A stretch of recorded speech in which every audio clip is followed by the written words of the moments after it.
So should I just? Yeah. Hey, God, listen. How are you? Thanks for joining us. Yeah, we're very happy to have you and share with our audience, all about Africa and climbing the roof of Africa, Mount Kilimanjaro. Would you like to start with introducing yourself? Hi, Peggy. My name is Godlisten Moshi. I'm from Tanzania.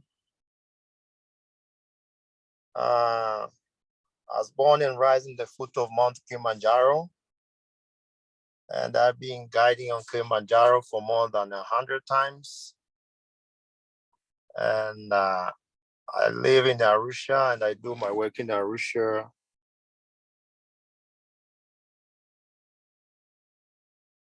I live in Arusha. That's great. And how long has your company been around? Godlisten is GM Expeditions, right? So how long has your company been around? My company been around for now is 6 years since I started my company. But before that, I was a guide for Kilimanjaro for more than 10 years. Got it. And Got I it. started climbing Kilimanjaro in the age of 15 years. When I graduated secondary school, I started guiding. I started as a porter for 3 years. And the age of 19, I got a license of mountain guide and started guiding in Kilimanjaro as an assistant guide for more 2 years again. And the age of 21, I was a guide already, start guiding, leading as a lead guide in the age of 21 until when I was like 30 years old, I started GM Expedition. So Got now it. it's about 5 to 6 years since I started GM Expeditions. Got it. Cool. Awesome. Thank you. Thanks for sharing more about you and your journey from a porter to now running a guiding company. Yeah, it's fantastic. So what is the best time to climb Mount Kilimanjaro? In Tanzania, we have 2 seasons.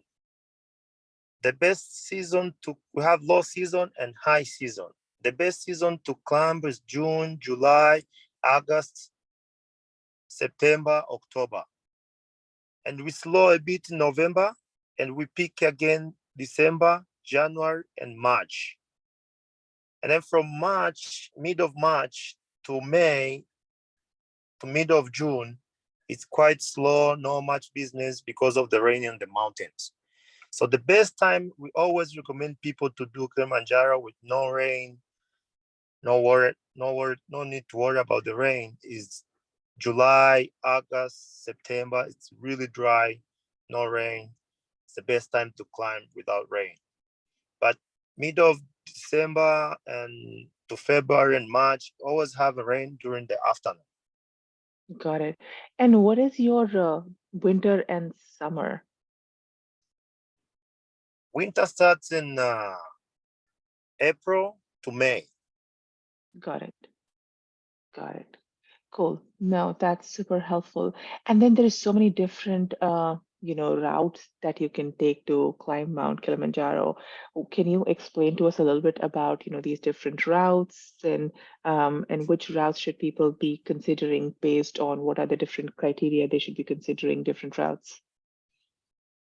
In Kilimanjaro, we have 6 routes for ascending up to Kilimanjaro, for climbing up, and 2 routes for coming down. But due to my experience, I definitely recommend everybody to take the best route, which has the best view of the mountain. We recommend 2 routes, Machame and Lemosho. Why I do that? Because Machame give you more time to acclimatize. You can do this for 7 days, and you have the best view of the western side of the mountain to the east side of the mountain. The same things, if you do Lemosho route, you see them from the way far on the west to the east. And so you can have the both sides of the mountain, from the west side to the east. So when I'm talking the western side of the mountain is on other side. And if you go on the eastern side, it is on another side where you're gonna meet the Marangu route and where you can meet the Marangu route and the Rongai route, which is the route is on the eastern sides. So if you climb on the Machame, you can connect with people from Lemosho, you can connect with the people from Umbo route, and you can connect with people from with this Shira route. 3 routes like Shira, Lemosho, Machame, Umbwe. 4 routes you connect to people who come on the western side. And Mm-hmm. then we have remain with 2 routes on the other side, which is Marangu and the Rongai. That's why I say I always recommend people to take Lemosho because it gives you more time for people to acclimatize. For example, Lemosho route is 8 days. You Mm-hmm. go very slow and it's easy for acclimatization, no rush. You have enough Mm-hmm. time to relax. You have enough time to acclimatize your altitude on the mountains. It's just like very slow trails and easy to for people to summit.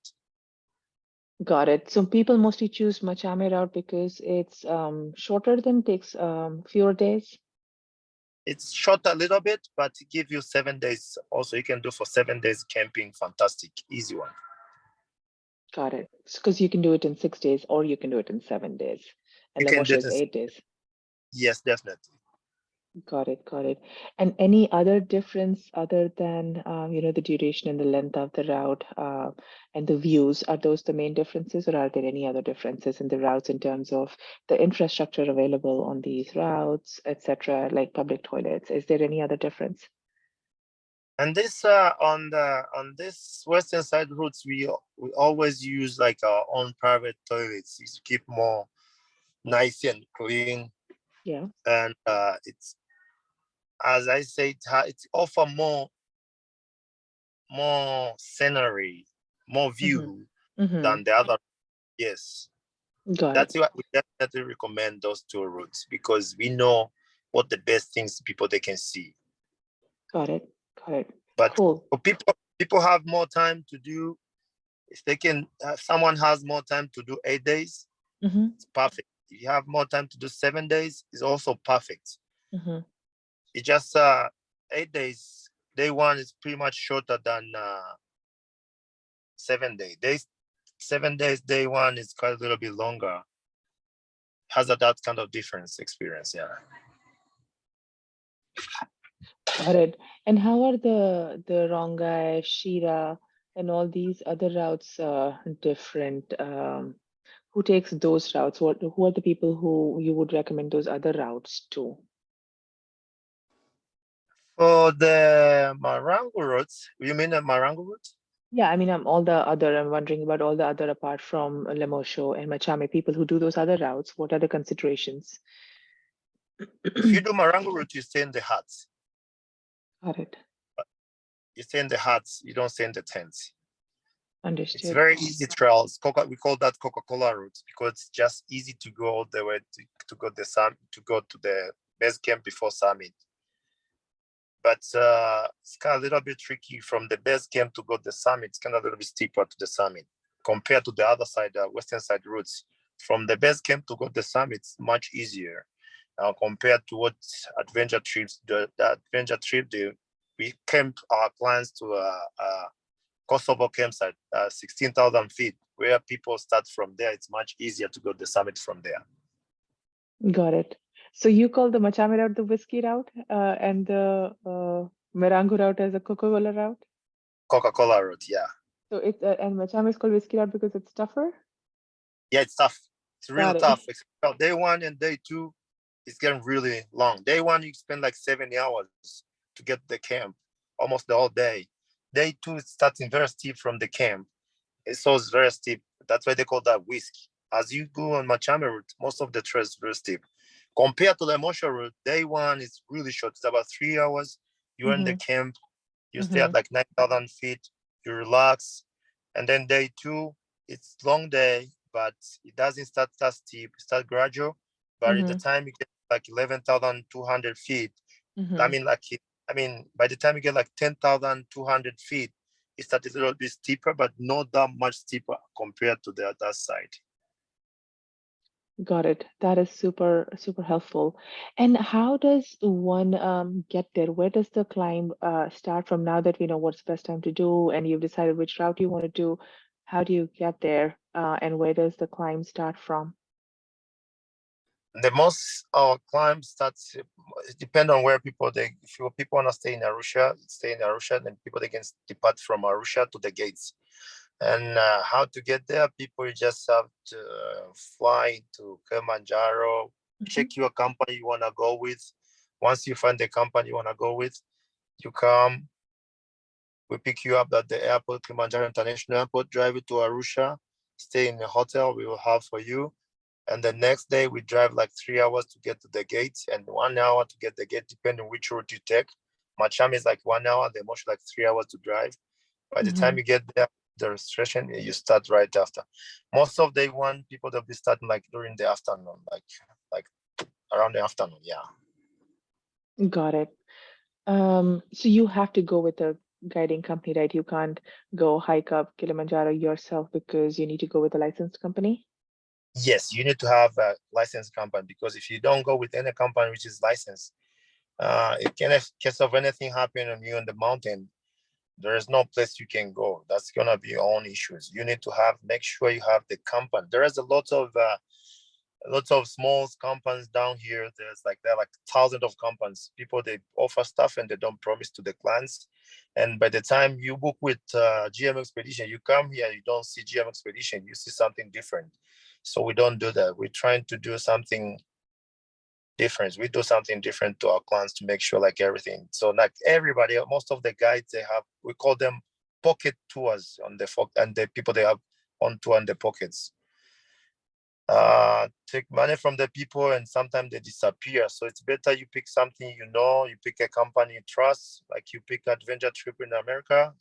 They trust on me. I work for them, so nothing's gonna happen wrong. Got it. Thank you. And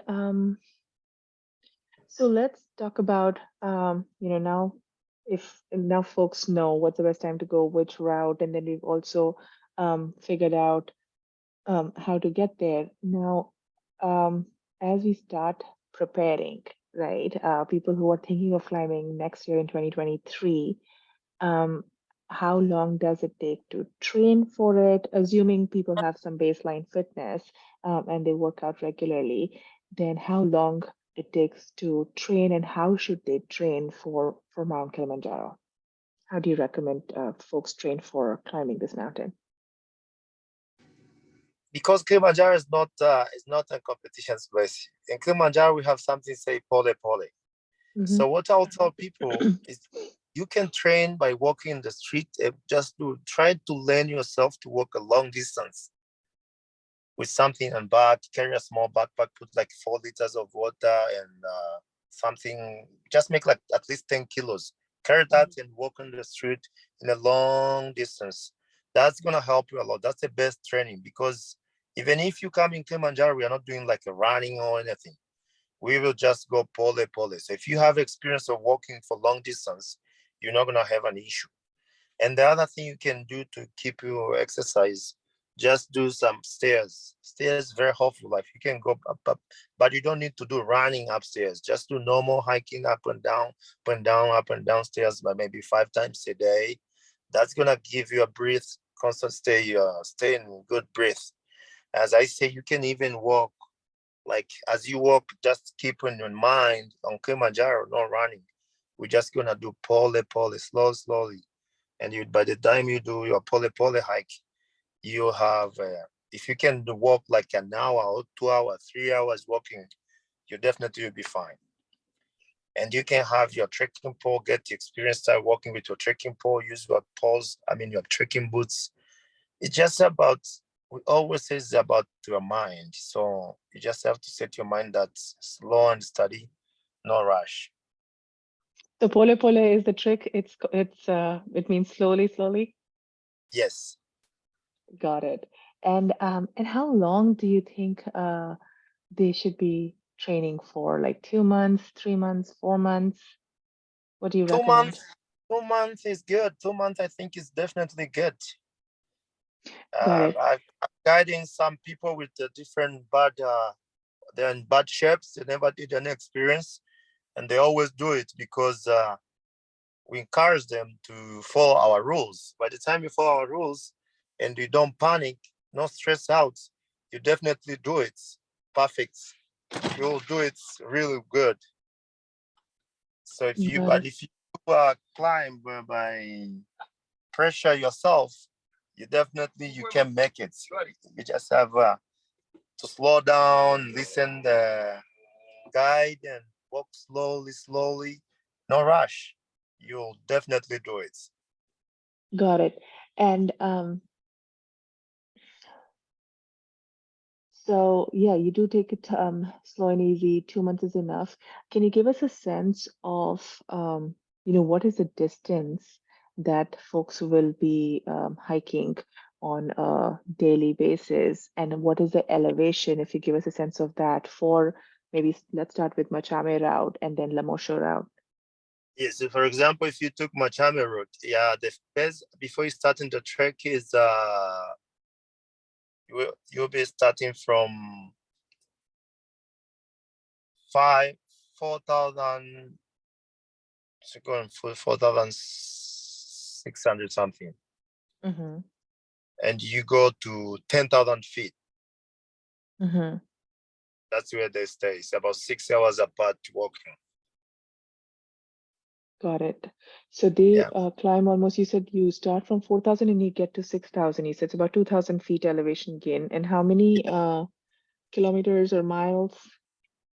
it's about 10, yeah, 10 And this is kilometers. this is the first day for Machame route, yeah? Yes. And then how about the remaining days, the rest of the days, if you're doing it like a 6 day, what is the So if second, you're doing third? that in 6 days for Machame route, it's kind of a little bit tricky because day one is about 10 kilometers to 11, and you get in the camp 10,000 feet, you spend the night, Yeah, and the next day you wake up in the morning, you go up to you go from 10,000 to 12,600 feet. It's about 3 hours, but the trail starts very steep from this base, from the camp to the Shira cave. You spend the night on on the next day. After there, if you're on 6 days, you go from there, from 12,600 feet, you go to 15,000 feet and down to 13,000 feet in Barranco. It's another day, long day. It's about 8 hours, and it can be longer. So if you're in 6 days, you're gonna cross Karanga instead of spending night there. You're gonna have another 6 hours going to Barafu. It's really tough for the people who wanna do 6 days on that route. I recommend to take to be really fit, not easy fit. To be really fit because it's more 6 days more stronger for Machame. So if you're definitely planning to do something 6 days, probably we can recommend taking a different route, make it easier. If you are not really strong or not a really good expeditions, you probably take a different route. got it. So you recommend people do the 7 day 7 days. route, even if you're strong, maybe because of the altitude. It's good to Yeah, acclimatize if you're that high and up and sometimes it's spend the too night. fast. That's why I Yeah, say it's work perfect for the young boys because sometimes they adapt very fast. But also it's not really we don't really recommend that much because it's too got it. fast. Better you go slow and enjoy the mountain, acclimatize. Got it. Got it. Yeah. That's super helpful. So what's the longest day that they will do in terms of distance and then in terms of elevation? So for example, from if they're on 6 days, if they go from 13,000 to 15,000 feet, 16,000 feet at Kosovo campsite where we accommodate our clients. It's about 7 hours walk. It's a really big elevation change from 13 to 16. So it's like 3,000 something. And what is the distance? 6 hours. Okay. And on the way back, Mhm. um, I'm guessing 6 day and the 7 day will be the same thing because the difference between the 6 day and the 7 day is spending one extra night in Barafu camp, you said? Barafu camps, yeah. If that's where you spend one extra night for the 7 day? No, they spend 7 days. They go from Barranco, 3 hours to Barranca. Barranca side. They Got it. spend the Got it. night, and then In from Barranco. Caranga, 3 hours to Got it. So if they are 7 days and they're in Machame route, the day they'll have longer is day 1 and Yeah. day 3. The rest of the Got it. day they'll be shorter. Got it. So day 1 on Machame will be a little bit longer. Day 2 on Machame, 3 hours to 4 hours. It's very short, but start very steep. Day Yeah. 3, the long day because you have to work like 8 hours. Yeah. But you'll be during the camp during the late in the evening. But the rest of the day, 3 hours as you keep going to until you get to Barafu. If you're on Sure. 7 days, Sure. And then you summit when? You summit on the fifth day for the 7 day trek, for example. When do you summit? On the summit fifth day, sixth day? on 5th, And then you take 2 days to come down? and then on the 5th you summit. On the 6th you coming down to Millennium. Depend how strong people they are. They can Hmm. walk all the way to Millennium, or spend the night at Timueca. And how much is that distance and how much elevation are you losing in those 2 days? Coming down, you go from you'll be starting from 16 to 19,340, coming back to 16, and walk down to 12,600 feet or to 10,000 feet down to Mueca camp. So you lose a big, like, so you'll be going like big elevations. In one day? Yes. You need strong knees. Because that in the middle of the night, all the way Yeah. to the sun, you'll be back in the morning around 3. You start from 15 or 16, depend where you are. Depend if you stay in Kosovo or Barafu. And Hmm. you go the summit.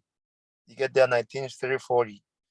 Have a picture. You go covering up. You walk down, go all the way up to 6 hours, and come down to 15 again. Have a lunch or something, and walk again to 12,600 feet. And you don't need to go all the way down to 10,000 feet. Either if they're strong, they can go down to Mueca. Not, they can stay Millennium campsite. We have that 2 options going down. Because even if you stay 10,000, the next day you're gonna walk 3 hours. If you stay 12,000, the next day you walk for like 4 hours to get out. 5. Got So it. it's But the first day, the day you summit, that's a big day then, because the day you summit, you're going up almost 2,000, 3,000 feet. Is it from 16 to 19? And then you're coming down from 19 all the way to, you said, 14, which is 5,000 feet for lunch, and then another um, 12 or 10, so another two, or so you do 6 to 7,000 feet elevation loss in on your summit day. yes, And 2000 up. Wow, that's a big day big then. day. Yeah. Got it. Got it. So that's what people have to train for. They have to be able to walk that much and do so much elevation gain and coming down. Okay, that is super, super helpful. I think that is the main thing to train for.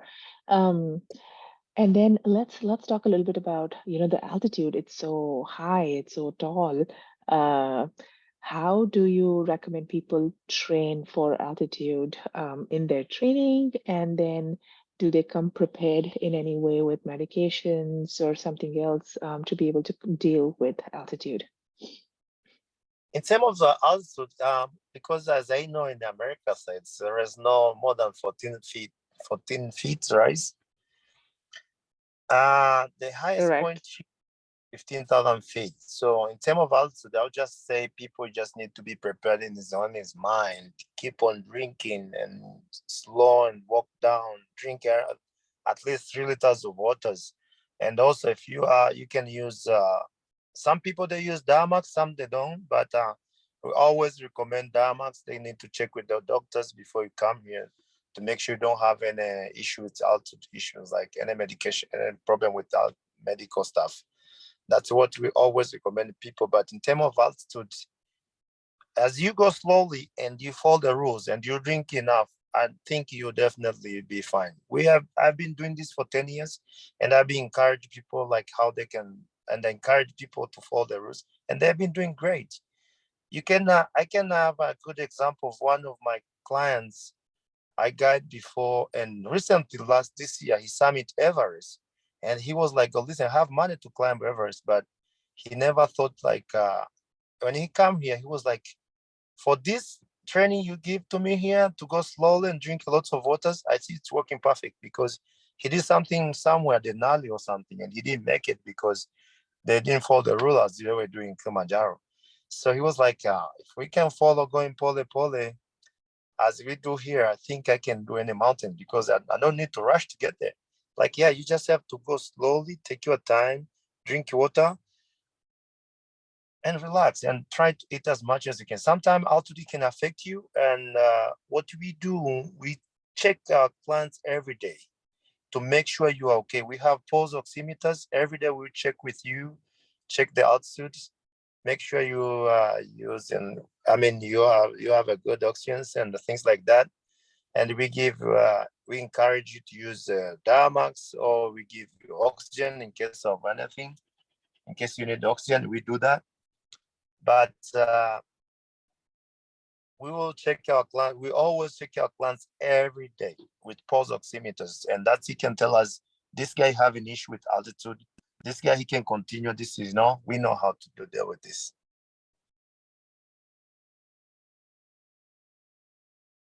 Hello.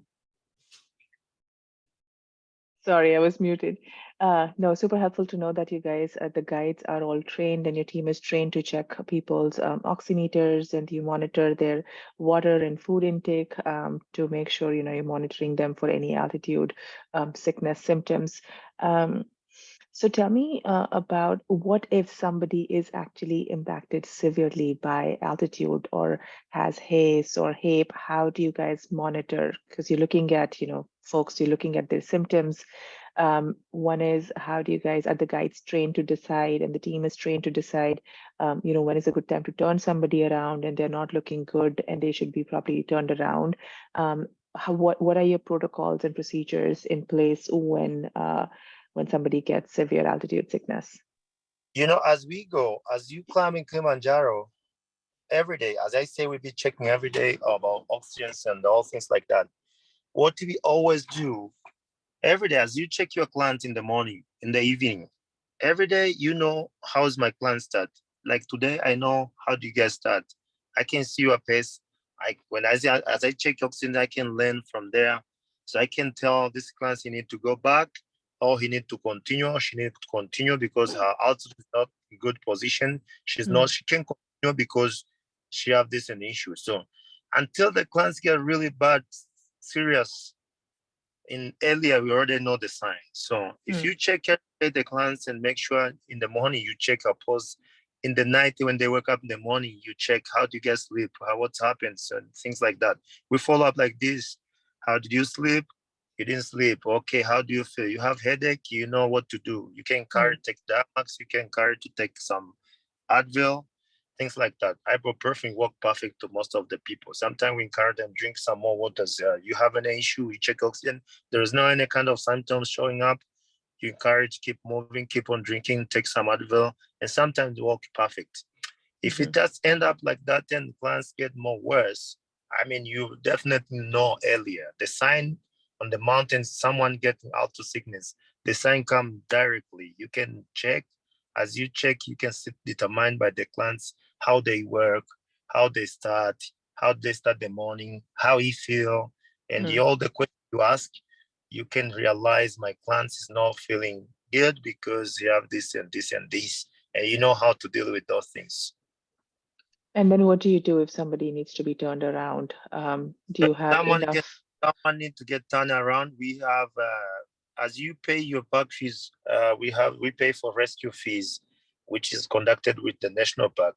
We require the rangers. There was some of the rangers they can, plus the guides, they can take him down to the lower camp, the tour, or they can take them out with the stretcher. And so what do we do? One of the guides, because one clans, two clans, we have two guides. So 10 clans, we have 5 guides.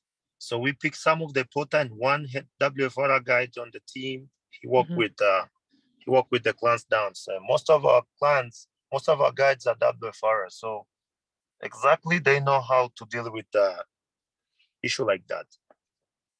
Got It's it. not yeah. What did you say most of your guides have done? WFR course. WFR is the first aid. Well done is well done is first aid responder. Yeah. Oh, brilliant. Okay.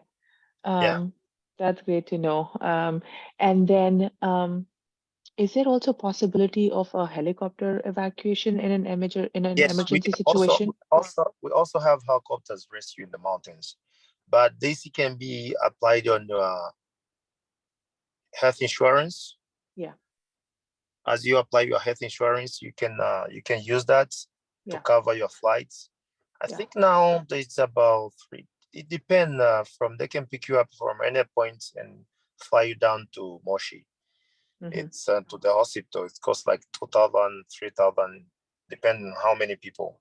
Yeah, It's quite yeah, cheap. Just started new one.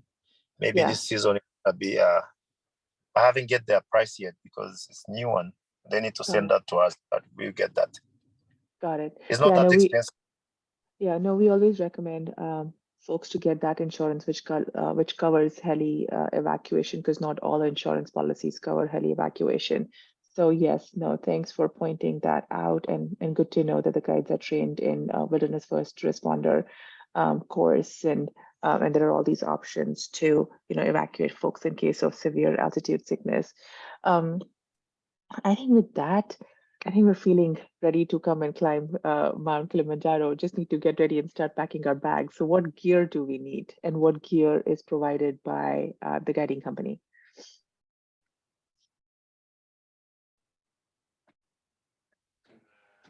What we provide, we have what we mostly provide from our side. We provide tents, we provide sleeping mattress, from one free, but any country can bring an extra mattress, but we give you one for free, and Hmm. also we provide table, chair, all cooking equipment, all things like that. Hmm. So the gear list we always have it, and I think you can just share, we share with you and as you want anytime. It can be appear on your program at the end of the program. I think I can send that to you. Sure. And what else should we be packing and bringing? Is there anything, any new equipment that we need to buy? What do we need to bring? You mentioned trekking poles, you mentioned hiking boots. Anything else in terms of layers, clothing? Yes, What do you some of recommend?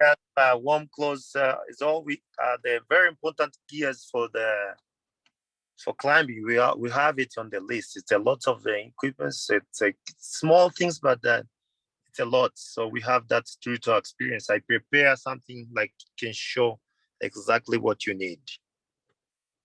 Got it. Yeah, and we have the list, and we can share it with the folks later, whoever is interested in climbing the mountain. Um, Yes. I think the last question is that is on most people's mind is food. What do they get when they're in camps for food? Do you have enough options for vegetarians and cover different dietary Yes. restrictions? As you remember, as if you remember on the last trips, they can definitely tell you how do they had on the mountain. We have everything. Our food is really good. People, I never had any complaint with food. I have a good experience of guiding, and I have an experience with good cooks. Most of my cooks, I have been working with them for all my trips around, and I trust them. And we have a really good foods, and they really working perfect. Yeah, and just to share with others who do not know, Adventure Tripper or people who've not been on the climb or seen, Have the rice, content that we yeah, shared. There was fresh rice, fruit every day. There was, fresh fruit, fresh fruit every day. And we have those containers to pack our foods. Doesn't I mean food to not the food we bring, like for example, for Machame, for 3 days, and then we have resupply coming on other side. More food coming next to 3 days. We have food for 3 days. It's done. The next 3 days we bring another foods up on the mountain. So we always have resupplies on the mountains fresh to fruit. bring more fresh. Yeah, Yeah, and I saw and pictures of, we have yeah, all options: vegetarian, gluten yeah, free, yeah, everything. Yes, my fantastic. Yeah. yes. No, that's fantastic. I think this is super helpful. I'm sure a lot of people will feel a lot more comfortable after, learning so much about the climb, the different routes, and how well they'll be taken care of on the climb. And we can, um, we can share details of the gear list, etc., with folks who have joined or who had signed up for this webinar. And hopefully, you'll have a good season this year as you guys are all recovering from the pandemic. Hope the business comes back and it helps all the guides and the porters as well. Anything else you would like to add, Godlisten? I think definitely ensure everybody to trust us what we do here. Yeah. As I will say, our teams, they are really good. They could speak English, smart. I work with very good smart guides, and I trust them. Very good experienced guides. Myself as a guide, I have a good experience of guiding for 10 years. And from my young age, from the youngest guide, I was the youngest guide climbing Kilimanjaro. So my experience, I would love to share my experience with anyone who want to come here and ensure everybody not to worry, not to stay to book with us any trip. If you want to book any trips, don't worry about I have a problem with asthma or I can't make it, so maybe I have this problem. No, you don't need to worry about those things. It's I can assure everybody to trust us and they can do everybody they can climb Kilimanjaro. Anyone can climb Kilimanjaro. You just have to follow the rules of the teams. Just listen to guides, you definitely do it without any problems. Now that's fantastic and very, very encouraging. I'm sure, a lot of people have it in their mind and they are not sure whether they can do it or not. So yeah, thanks for those encouraging words and for sharing, about your journey, your story, and your experience.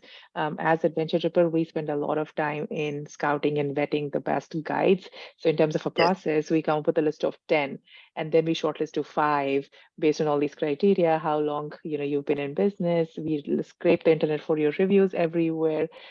We then I interview the top 3 people to understand the emergency procedures, etc. So we have a very rigorous process, and that's what we do is bring the best and the most trusted guides, trustworthy guides on our platform anyway. So I think that's kind of the value we add in terms of bringing out the best guides that you can book with directly on our platform. So yeah, thank you so much, Godlisten, and wish you all the very best. Thank you so much, Becky.